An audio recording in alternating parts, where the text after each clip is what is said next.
implications on capital formation, investment, and additional capacity, as you mentioned. So I guess it seems like we are in a precarious relationship to the underlying economy because of all these macroeconomic variables.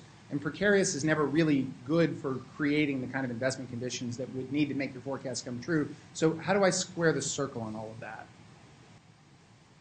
Well, okay, so those are all good questions.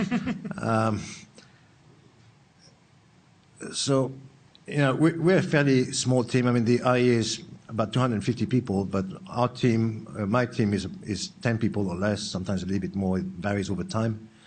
So we can't forecast the entire economy, and we tend to take the IMF forecast as an input in our modeling, which doesn't necessarily mean that we have no concerns about the IMF forecast. And I don't think we have any specific concern today, but I remember I was in that same team 10 years ago in a different role looking at demand issues.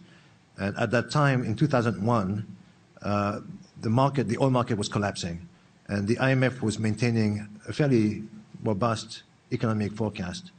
And that seemed to be in contradiction with what we saw in the market. So at that point, we took the decision to discard the IMF forecast and to make to use completely different assumptions, which ended up being completely right. I mean, we were right to do so.